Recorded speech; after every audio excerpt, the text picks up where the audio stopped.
Bonjour et bienvenue dans la quotidienne de School TV, l'émission qui vous raconte l'école du quotidien. Au sommaire aujourd'hui du grand oral, on va parler podcast éducatif avec Cécile Catelin.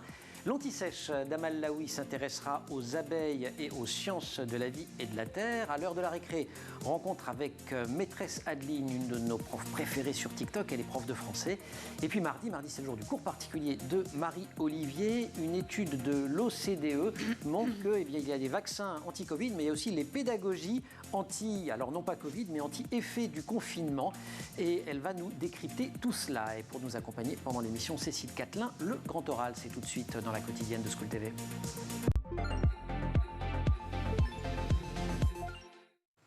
Clapotis, C-L-A-P-O-T 2E. Clapotis, c'est une plateforme de podcast éducatif à destination des jeunes, tout à fait idéale pour compléter l'enseignement présentiel, confinement ou pas confinement. Elle a été créée par une professeure de lettres passionnée de numérique, Cécile Catelin, qu'on a le plaisir d'accueillir. Cécile, bonjour. Bonjour à vous. Alors, merci. Clapotis, C-L-A-P, etc. P-O-T-E-E. Voilà, pourquoi ?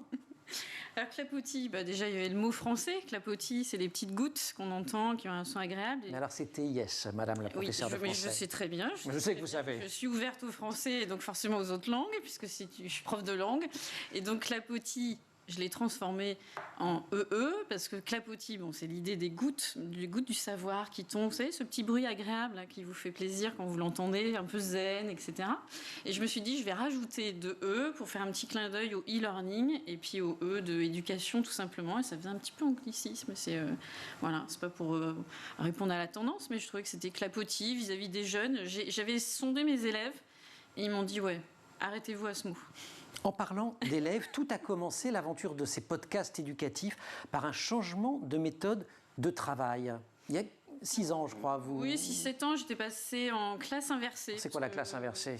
Vous savez, c'est les classes où on inverse, en ce sens qu'on fait regarder des capsules vidéo aux élèves en dehors du cours et on revient dessus en cours avec eux pour bonifier le temps de travail et le temps d'échange. D'une certaine manière, j'ai appris ma leçon avant et on va travailler ensemble, ce que je n'ai pas bien compris. Tout seul, écouter une leçon tout seul. Il n'a pas besoin de vous. Il n'a pas besoin de moi et donc par contre, il a besoin de moi quand il revient. Mais j'ai un peu évolué de la classe inversée à la classe mutuelle. C'est une cousine de la classe inversée. Je dis bonjour d'ailleurs à Vincent Fayet, pour moi c'est un peu la référence. Et la classe mutuelle, en fait, c'est c'est un peu de pédagogie inversée, mais surtout focalisé sur le temps présentiel où vraiment les élèves travaillent ensemble en mode collaboratif. Pour côtoyer des amis qui étaient un peu dans les EdTech, les startups... Technologie de l'éducation, je traduis. Oui. Non, mais... on avait beaucoup parlé des soft skills, du lien aussi entre l'école soft skills, donc les compétences comportementales, l'attitude, on va dire. Le fait de savoir travailler avec les autres, d'échanger, etc. Et je me disais, tiens, le mode collaboratif, classe mutuelle, le fait d'être en mode, on est en projet, c'est beaucoup la pédagogie de projet. On a une feuille de route, une feuille de mission. Ça, je trouvais extraordinairement intéressant pour les jeunes. Et je me suis lancée dans ça. Ces compétences douces, c'est quoi ? Ça va être l'écoute, typiquement ? C'est ça, c'est-à-dire l'écoute, savoir écouter les 3-4 camarades qui travaillent avec vous, se dire peut-être qu'il dit des choses intéressantes qui va permettre d'optimiser notre travail, d'avoir l'esprit critique, effectivement apprendre à écouter avant de décider et de justement aboutir à une décision finale. On va traiter Rabelais de cette façon, on va l'exposer ensemble. Et donc ils sont en îlot. Et donc j'intègre aussi du numérique. Et de là est venue aussi après un peu les idées d'intégrer le podcast. Donc en fait, les élèves regardent le cours sur des capsules vidéo, s'éduquent mutuellement et pendant ce temps-là, vous venez à School TV parce que... moi, je fais rien. On est d'accord. Général. Question très sérieuse derrière. Donc c'est pas tellement ce que vous faites, bien évidemment, mais comment on vous a appris à enseigner de cette façon-là, à changer complètement votre point de vue sur la classe ? Il y a des moments de formation. Après, il y a beaucoup entre pairs, avec des moments où on se retrouve dans des colloques comme il y a Ludovia qui est le plus connu, c'est fin août, c'est ça, tous les ans. C'est ça, on y va tous les ans, on s'y retrouve, on échange avec des collègues, des IPR, des gens aussi des inspecteurs pédagogiques. Des inspecteurs qui sont en version tongue, très décontractés à ce moment-là, et donc on échange sur toutes ces pratiques. Et de là, de fil en aiguille, je me suis dit, oui, la classe inversée, c'est des contenus audio. vidéo. Et je me suis dit, en lisant beaucoup aussi dans la presse éducative américaine, canadienne, québécoise, je me suis dit, tiens, il y a un truc qui se passe de l'autre côté. Les podcasts. Et ça va être l'aventure de Clapotis, dont on parle dans quelques secondes. Ce sera juste après l'anti-sèche d'Amal Laoui. L'Autorité européenne de sécurité des aliments a déclenché la colère de plusieurs ONG il y a quelques jours en annonçant dans un rapport qu'une réduction des populations de pollinisateurs de l'ordre de 10% après un traitement était tolérable, Amal. 10%, c'est le taux de mortalité jugé acceptable sur les populations d'abeilles sauvages après une exposition à un pesticide. Pour être autorisé en Europe, un agrotoxique ne devra pas détruire plus de 10% d'une colonie d'abeilles qui serait exposée. Un taux qui n'est pas acceptable selon l'ONG Pesticide Action New York Network, puisque la référence choisie... Network, pas New York. Network, franchement, Network. La référence choisie provient de données obtenues en milieu agricole où les insectes sont déjà soumis à de nombreux stress. Et si j'étais très concentré en cours de SVT, je comprends absolument tout de cette actualité. Oui, c'est ça, les élèves vont comprendre le rôle et l'importance des abeilles dans l'équilibre de notre écosystème. Au collège, dans le chapitre « La reproduction des plantes à fleurs », ils vont découvrir ce qu'est donc la pollinisation, vous en avez parlé tout à l'heure, et comment les abeilles interviennent dans ce processus. Alors la pollinisation, qu'est-ce que c'est ? C'est le transport du pollen. Je ne vous ai pas posé le pitch. Oui, je connais la loi comme ça. J'en prends une normalement. C'est le transport du pollen d'une fleur, je sais que vous le savez, d'une fleur à une autre, par le vent ou par les insectes. Et quand le pollen d'une fleur tombe sur le stigmate du pistil d'une fleur de la même espèce, il y a donc... pollinisation. Fécondation. Ah bah oui. Alors, lorsque cette fécondation est faite par les insectes, on parle d'insectes pollinisateurs. C'est donc le cas des abeilles.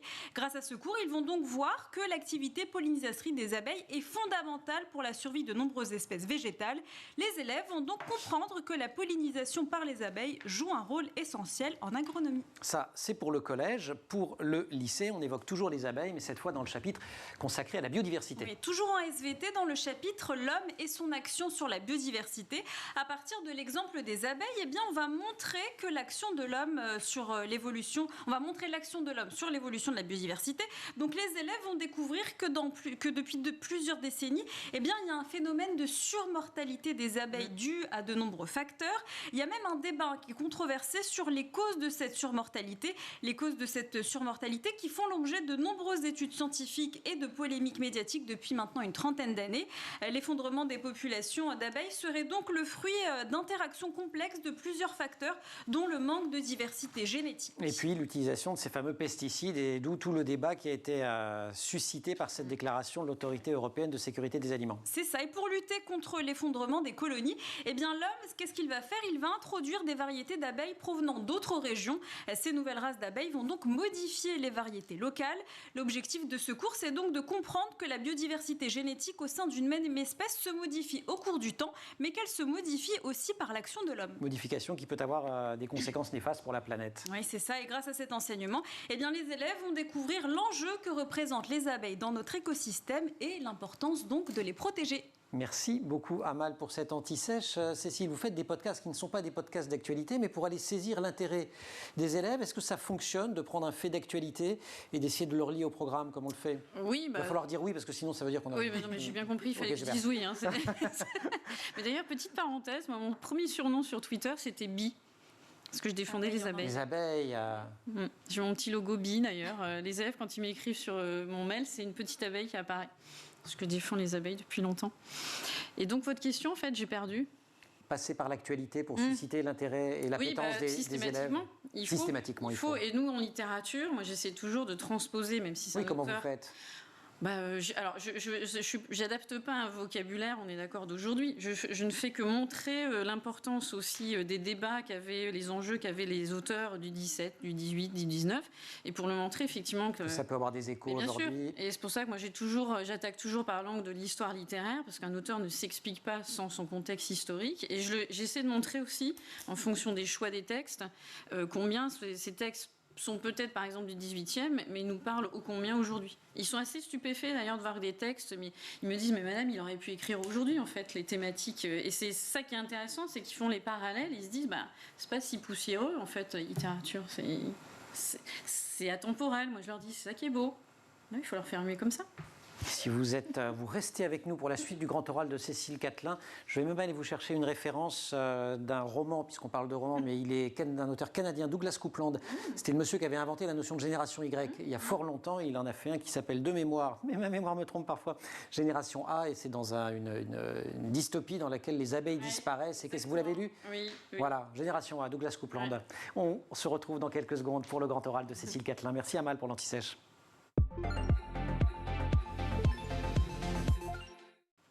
Un petit podcast vaut mieux qu'un long discours. On accueille Cécile Catelin de Clapotis. On écoute et on regarde Clapotis. Vous allez comprendre pourquoi on va en parler d'ailleurs. Vous avez aussi le jeu des polyptotes. Je rappelle ce que c'est la figure, le polyptote, c'est plusieurs formes grammaticales d'un même mot. Donc là, vous avez buvons, buvez, par exemple. On décline de façon différente le verbe boire. Donc, la construction des phrases, le jeu des polyptotes souligne l'harmonie collective et la variété aussi pratiquée quant aux activités. Podcast, Cécile Catelin, c'est plutôt du son. Vous avez choisi de mettre aussi, alors on peut écouter et ne faire qu'écouter, mais vous avez aussi choisi d'illustrer parfois avec des images. Alors ça, ce que vous avez montré, c'était la chaîne. C'est la chaîne, absolument. Oui, parce que si je fixe sur le téléphone, j'ai pas le... Et donc oui, l'idée, c'était en fait, au début, j'étais partie donc sur qu'un simple support audio. Et toujours avec le retour des élèves, parce que moi je pars toujours de mon laboratoire. C'est la classe. C'est ma classe. Et je trouve que c'est la meilleure d'expertise qu'on puisse avoir. Des élèves m'avaient dit, donc on avait un petit peu testé et tout, bien avant que je fasse Clapotis, c'était juste des petits podcasts avec un QR code. Et les élèves m'avaient dit, mais c'est bien, mais quand on est visuel, c'est vrai que ça rassure. Et je me suis dit, effectivement, plutôt d'avoir cet antagonisme des mémoires auditives et visuelles. L'idée, d'ailleurs on le prouve, en combinant les mémoires, c'est plus efficace dans l'apprentissage. Et donc je me suis dit, je vais faire un peu le concept du podcast enrichi, c'est-à-dire qu'il y a l'audio, quand on est effectivement dans le tram, dans les transports en commun, voilà, on ne fait qu'écouter. Et puis après, quand on est un peu dans un autre espace plus reposant, on peut se poser, réécouter. Hop, on met le visuel qui peut être soit en guise de suivi du podcast, donc je reprends en fait des mots-clés du podcast, ou en guise de synthèse. Et c'est marrant parce qu'il y a des... Ça fait un aide-mémoire. Il y a des élèves que j'ai en classe qui, dans leur cahier, c'est très beau, ils impriment tout. Et puis il y en a que je ne connais pas. Ça s'appelle des faillots, oui. Professeur B. Mais je leur mets pas un bonus rien que pour ça. Mais donc ça, c'est pas juste. Je fais des bonus avec les élèves, il faut leur. Et donc il y en a que je ne connais pas qui m'envoient des messages en me disant c'est bien parce qu'on a les deux en fait combinés. Combien de matières, combien de podcasts, pour quel niveau? On l'a pas dit. Ça a commencé avec le français. Ça a commencé avec le français. Il y en a des dizaines et des dizaines. On est juste avant l'émission ce matin, avant de prendre mon train, j'en ai posté un dernier. C'était le 262e. Voilà. Ça commence à faire. Il y a de l'espagnol, si je me souviens bien. Peu de temps après que j'ai lancé donc, le Clapotis français, j'ai une amie que j'avais rencontrée à Ludovia en espagnol. Je l'ai un peu titillée. Je lui ai dit, allez, en espagnol, quand même, ça pourrait être... Donc, elle fait l'espagnol, collège-lycée. Alors, c'est marrant parce qu'il y a des parents d'élèves qui disent que quand on les emmène au collège ou au lycée, on met le Clapotis espagnol. Dans la voiture? Ouais. Génial. Donc, espagnol. Histoire géo. J'ai un collègue de Tours aussi qui fait des super podcasts, Acquis en histoire. Et c'est pareil, c'est le programme, ça colle au programme bien évidemment, mais un adulte ou quelqu'un de très cultivé comme vous, histoire de vous rafraîchir la mémoire, peut écouter les Acquis en histoire. On a de la philo, on a des maths. Et un petit peu, parce que ça c'est toujours mon idée, c'est de faire collaborer des anciens élèves qui ont du talent et que je veux mettre en évidence aussi. Une ancienne élève que j'ai vue dès la seconde, je lui dis bonjour Agathe, qui maintenant est à Sciences Po. Et l'autre jour, elle m'appelle et dit « Madame, je voudrais en faire sur... ça va être les élections, il faut qu'ils sachent la démocratie, etc. » Je dis « Mais bien sûr, pour l'aspect géopolitique, Sciences Po, tu me le fais. » Et hop, elle est partie. Donc là, on commence à en avoir. Ouais. Qui, si vous êtes fidèle de cette émission, vous le savez, parce qu'Amal en parle régulièrement, est une des nouvelles disciplines après avec du moins la réforme du bac. Ça permet d'apprendre tout le temps. C'est un peu le principe, il y a dans le monde du numérique, on dit at anytime, anywhere, any device, c'est-à-dire j'apprends tout le temps. Mobile learning, enjoy learning. Yeah, of course. C'était l'idée un peu, c'est-à-dire qu'ils aient envie d'apprendre quand ils en ont envie. Qu'ils aient la possibilité quand ils apprennent. Qu'ils aient la possibilité, voilà. Et on sait qu'ils sont 8h, 18h non-stop dans un établissement. Et ben quand on les a, moi je les ai de 4 à 6, je peux vous dire que je les comprends, qu'ils ne retiennent pas tout. Donc je leur dis, ayez envie, au moment où vous avez envie, vous êtes prêts, vous êtes disponible intellectuellement et tout, allez-y, écoutez, et vous revenez, vous me dites « Ah oui, j'ai retenu ça, ça, ça ». Tant il est important de faire des petites pauses, et notamment des récrés. Oh, c'est l'heure de la récré, on retrouve Amal dans quelques secondes. Ça tombe bien, c'est bien organisé. Et à l'heure de la récré aujourd'hui, on retrouve une autre professeure qui est très présente grâce au numérique, c'est maîtresse Adeline. Et je fais un teaser qu'on aura la joie d'accueillir ici en plateau dans la quotidienne dans quelques jours. Et oui, et si vos enfants vous-même êtes allergiques aux bécherelles, eh bien ces vidéos sont faites pour vous regarder. La différence entre le futur et le conditionnel. Le futur, c'est quand l'action est à venir et que l'action est certaine. Le conditionnel exprime une condition, un souhait. C'est souvent pour être poli ou que l'information est incertaine. Demain, je ferai le ménage. L'action est à venir, j'en suis certaine, je l'ai prévu, donc c'est du futur. Par contre, j'aimerais faire le ménage dans le calme. Cette fois-ci, c'est un souhait. En plus, on essaye d'être poli, donc on utilise le conditionnel AIS. De la grammaire, encore de la grammaire, toujours plus de grammaire. Avec ces vidéos, maîtresse Adeline propose donc d'apprendre les règles de grammaire, conjugaison et d'orthographe de manière ludique. Vous l'avez vu, c'est très clair, c'est bien expliqué. Et c'est important parce que la maîtrise de la langue française est omniprésent dans les discours et dans les reproches d'ailleurs qui sont faits à tort ou à raison au système éducatif. Avec cette question, est-ce que les élèves sont moins bons en orthographe? Eh bien, selon une étude du ministère de l'Éducation nationale publiée en novembre 2016 qui a soumis le même texte de dictée à des élèves de CM2 à 3 époques différentes, eh bien la réponse est oui. En 87, les élèves faisaient 10,7 fautes en moyenne contre 14,3 en 2007 et 17,8 en 2015. Près d'un élève sur 5 faisait 25 erreurs en 2015 contre 11,3 en 2007 et seulement 5,4% en 87. Conclusion de cette étude. Il faut être bon en maths quand même dans cette chronique sur les lettres. C'est pas notre cas. Conclusion de cette étude, le nombre d'élèves cumulant les difficultés orthographiques est ainsi multiplié par 2 à chaque constat. La diminution de ces performances en orthographe, c'est un phénomène général. Amal, il concerne l'ensemble des élèves. Ouais, quel que soit leur sexe, leur âge ou leur environnement social, elle touche aussi tous les secteurs de scolarisation publique, privée, éducation prioritaire, selon un rapport de la direction de l'évaluation, de la prospective et de la performance. La DEP. Et la principale source de difficulté, c'est quoi? C'est l'orthographe grammaticale, comme les règles d'accord entre le sujet et le verbe, les accords dans le groupe nominal ou encore les accords du participe passé. Alors un affaissement du niveau qu'un certain nombre d'enseignants, depuis longtemps, imputent à une diminution des heures de français à l'école au profit d'autres matières. Oui, c'est ça. Le collectif de professeurs Sauver les lettres, qui milite pour davantage d'heures de français, a fait le calcul sur 40 ans. En 1975, un collégien avait reçu au minimum 90 heures de français de plus qu'un collégien de 2015. Une baisse encore plus importante à l'école primaire, puisqu'à la fin de l'école primaire, eh bien, un élève de 2015 avait reçu 432 heures de français de moins qu'un élève de 1968. Au total, donc, si on additionne primaire et collège, en 40 ans, un élève a donc perdu au minimum 522 heures de cours de français sur l'ensemble de sa scolarité. On va nuancer un tout petit peu quand même en rappelant que la France est le pays qui consacre le plus de temps à l'enseignement de cette matière considérée comme fondamentale. Oui, elle est fondamentale, vous n'allez pas nous dire le contraire. En primaire, 38% du temps total d'instruction obligatoire est consacré à la lecture, l'expression écrite et la littérature, ce qui nous place en tête du classement de l'OCDE selon l'étude annuelle Regard sur l'éducation. Merci Amal. Une réaction, Cécile Catelin? Non, parce que non, mais c'est vrai que moi, entre le moment où j'ai commencé il y a 20 ans, on avait 6 heures de cours en français, et maintenant on n'en a plus que 4. On voit bien la différence. On ne fait pas pareil entre 4 et 6 heures. Et avec un programme qui devient très conséquent, et on leur demande des tâches de plus en plus complexes. Et c'est vrai que ça nous pose problème, et nous au lycée, ne serait-ce que pour le bac de français. D'où aussi, vous avez dû remarquer que la nouvelle épreuve d'oral fait et inclut une question de grammaire. Ce qui est dramatique pour les élèves. Ils souffrent. Il n'y a pas que je compatis. Je dis le mot grammaire, vous entendez un... Je compatis les enfants, ouais. Oh, c'est trop déprimant, passons à la suite. Grand oral, suite avec Cécile Catelin. Il y a une solution, c'est d'apprendre en dehors de la classe avec son smartphone. Regarde, genre, bah oui, il a raison de le dire. Je recommence, si vous voulez bien. Donc apprendre en dehors de la classe avec son smartphone, en écoutant et en regardant parfois les podcasts. Ça, c'est sur la plateforme. C'est donc le principe de Clapoty, CLAPOT2E, la plateforme créée par Cécile Catelin. Je voudrais qu'on sorte de la plateforme 3 secondes. Vous avez aussi créé ce qu'on appelle un tiers-lieu qui s'appelle Héraclion. Oui. C'est quoi un tiers-lieu? Un tiers-lieu, c'est ce que je dis habituellement, c'est pas moi qui l'ai inventé, bien sûr, c'est le 3e lieu. C'est-à-dire on apprend... Jusque-là, même moi j'avais suivi. Rien de révolutionnaire. Donc il y a le premier lieu, c'est là où on apprend, c'est à l'école, là où on est aussi chez soi. Et puis un 3e lieu, effectivement, qui externalise et dans lequel vous allez monter en compétences, notamment numériques. Et là, vous dites, c'est un lieu que vous avez créé pour préparer les jeunes à un monde qui change. En quoi ce monde change? Comment vous les préparez? L'idée, c'est que j'étais toujours partie, c'est pareil, d'un constat sur le terrain, c'est-à-dire que très peu d'élèves, en fait, on dit qu'ils sont agiles en numérique, mais pas tant que ça. Ils savent très bien se prendre en selfie, etc. Ça n'a aucun problème.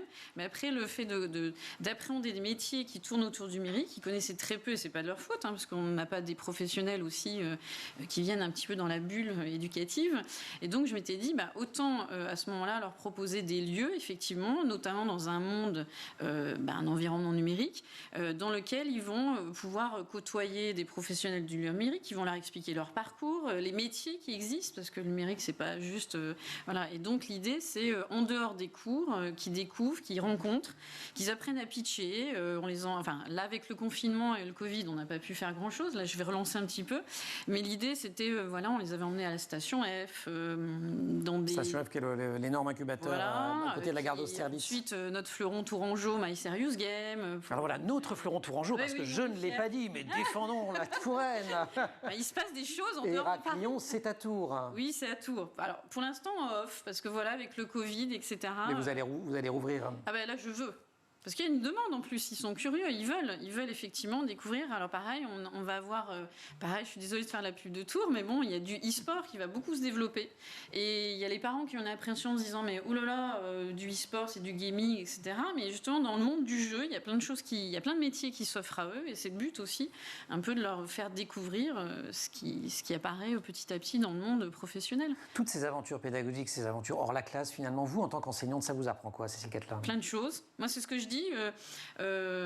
J'ai appris à être enseignante et j'apprends à être autre chose parce que maintenant j'ai un temps partiel, donc je fais plein de choses à côté. Je monte en compétence, je rencontre plein de gens, même comme vous, j'adore aller dans des milieux que je ne connais pas, que je ne maîtrise pas, et c'est ça qui est bien. C'est-à-dire que je ne maîtrise pas, elle cherche les compliments, on est d'accord. Jusqu'ici tout va très bien quand même. Mais voilà, je veux dire, c'est ça qui est intéressant dans notre métier, parce qu'on est au contact de jeunes qui se questionnent, qui sont curieux et qui veulent apprendre et apprendre autrement. Et puis nous, on monte en compétence dans plein d'autres domaines. C'est ça l'intérêt, c'est qu'on est toujours... moi j'aime bien l'image de montagne en mouvement, c'est-à-dire on a un chemin qui n'est pas forcément tracé, puis on va voir un petit peu ce qui se passe à côté. Voilà. Inventer des pédagogies qui engagent les élèves, qui permettent d'éviter le décrochage, c'est le grand sujet de cours particuliers. Le rendez-vous tous les mardis avec Marie-Olivier, c'est dans quelques secondes. Merci beaucoup Amal et Marie, dans 4 secondes. En 2020 et 2021, 1,5 milliard d'élèves dans le monde ont été privés de cours en présentiel, au moins en partie. C'est évidemment l'effet de la pandémie. On en parle, Marie-Olivier. Marie, bonjour. Bonjour Emmanuel. Puisqu'un rapport leur a été consacré. Tout à fait. Un rapport de l'OCDE, de la Banque mondiale, de l'Université d'Harvard et de Undred, une ONG, consacre un rapport qui répertorie 45 histoires de continuité éducative à travers le monde. Donc, qu'est-ce que ça veut dire? Ce sont des innovations qui ont pu faire perdurer les apprentissages pendant la pandémie. Ce rapport en tire les avantages, les inconvénients et ce qu'elle dit, ces innovations du futur de l'éducation. Et donc, c'est des cas pratiques qui sont mis en avant? Tout à fait. Ces innovations sont mises en avant pour inspirer ou aider d'autres acteurs éducatifs à travers le monde. Alors, à travers le monde, précisément? De tous les continents. Et pas seulement des pays de l'OCDE, qui sont globalement les pays les plus riches du monde. D'ailleurs, de nombreux pays dits en développement ont fait preuve d'innovation frugale, disons, mais non moins efficace pendant la pandémie, dont pourraient s'inspirer même des pays industrialisés. Exemple, au Nigeria, par exemple? Tout à fait. Pays le plus peuplé d'Afrique. Pendant la pandémie, 38 millions d'élèves, et encore c'est ceux qui ont la chance d'aller à l'école en temps normal, n'ont pas pu se rendre à l'école. Eh bien, l'État d'Edo, donc c'est un État au Nigeria, a lancé Edo Best at Home, un programme d'apprentissage à distance grâce au téléphone portable. Téléphone portable, pourquoi pas radio, télé, c'était pas un peu plus simple? On n'est pas non plus à l'intelligence artificielle qui a été mise en place par l'Arabie Saoudite pour les examens en ligne, mais figurez-vous que dans un pays comme le Nigeria, moins de la moitié des foyers ont une radio. 69% une télé et 91% un téléphone portable. Donc finalement, c'est l'outil le plus répandu. Exactement. Et on ne parle pas forcément de smartphone. WhatsApp et le web font évidemment partie des fonctionnalités si les gens l'ont, mais on peut très bien utiliser des SMS tout à fait simples. Si on file l'exemple de ce Edo Best at Home, sur quoi ça fonctionnait? Alors, il est concentré sur 4 aspects clés. Le premier, c'est offrir un contenu original pour suivre le programme, donc pour les élèves. Le second, c'est s'assurer du soutien constant aux enseignants et aux parents, enfin pour les élèves, pardon, et évaluer la qualité de l'enseignement en ligne, donc avec des quiz interactifs ou par SMS. Et effectivement, et le dernier, soutien aux enseignants par un coaching en ligne continu. Oui, parce qu'on en pourra en dire deux mots avec Cécile, mais ce n'était pas plus évident, cette rupture de la continuité éducative pour les enseignants, pour les élèves. Combien d'élèves touchés au Nigeria, on le sait ça 260 000. 260 000, par oui. ce programme en particulier. Assez concerné. Je reviens quand même à la télé et à la radio, parce qu'il y a beaucoup de pays qui ont choisi ces canaux de communication. Oui, tout à fait. Alors la radio, par exemple, elle a été utilisée dans différents pays, mais notamment au Chili, avec la mise en place de la radio Enseña Chile, créée par l'association de l'ONG Enseña Chile. Et donc, elle a commencé par diffuser ses programmes la première semaine d'arrêt de cours, et on était à 4 radios environ. Et aujourd'hui, même un mois après ça, 240 fréquences étaient concernées. Donc ça a été vraiment une ascension fulgurante. Et la télévision a aussi été utilisée en Finlande, en Lettonie, au Royaume-Uni avec la BBC qu'on connaît, au Vietnam ou au Pakistan. Alors c'est une partie de ce qui se passe à l'école, ça d'apprendre des choses. On peut faire des quiz. Pour ça, on fait des émissions de radio, des émissions de télé. On va prendre un point de programme, un théorème de maths, une leçon d'anglais. Mais pour les soft skills dont parlait justement Cécile pendant toute l'émission, ces autres compétences, comment on fait? C'est vrai que c'est moins facile de maintenir le vivre ensemble, l'intelligence émotionnelle ou la collaboration à distance, mais c'est possible. En Inde, l'ONG Slam Out Loud l'a fait. Quelques semaines après la fermeture des écoles, ils ont rapidement adapté leurs interventions pour créer des ressources gratuites, accessibles et interactives en anglais et en hindi.